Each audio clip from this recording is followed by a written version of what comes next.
Friends, buckle up because we're diving headfirst into the thrilling world of international trade disputes. Okay, maybe not thrilling for everyone, but definitely important. In a move that surprised absolutely no one, President Trump has once again thrown a tariff-shaped wrench into the global economy.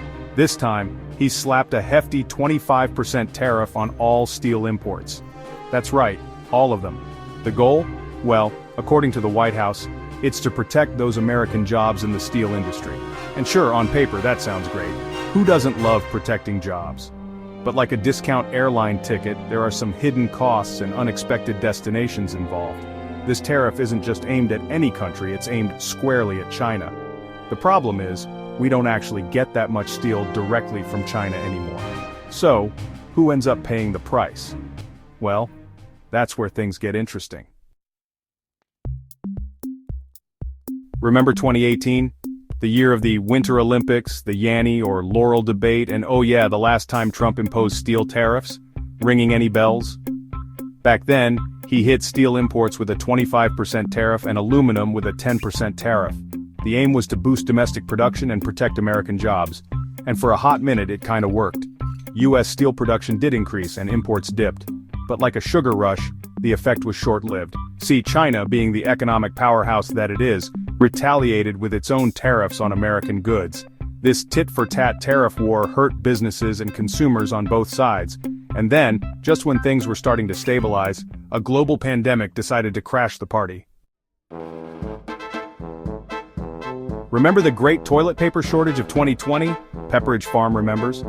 Well, the COVID-19 pandemic disrupted a lot more than just our bathroom tissue supply chains. It threw the entire global economy into a tailspin, and the steel industry was no exception.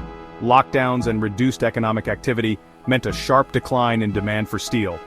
Construction projects stalled, manufacturing slowed down, and suddenly, the world needed a lot less steel. This drop in demand, coupled with the lingering effects of the 2018 trade war, hit the steel industry pretty hard.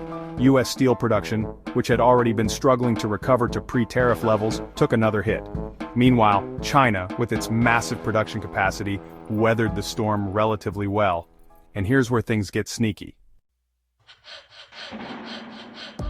So, we've established that the US doesn't import much steel directly from China anymore, but that doesn't mean Chinese steel isn't finding its way onto American soil. Think of it like a game of economic whack-a-mole. China, being nothing if not resourceful, has been indirectly exporting its steel to the US. How?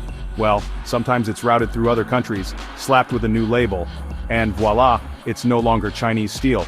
Other times, it's mislabeled and smuggled in.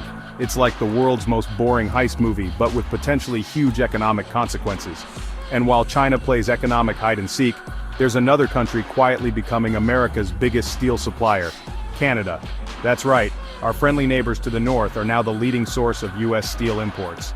So as Trump's new tariffs kick in, it's not China that's going to feel the immediate pinch, it's Canada. And that, my friends, is the unintended consequence of a trade war. You might aim for one target, but the shrapnel ends up hitting everyone.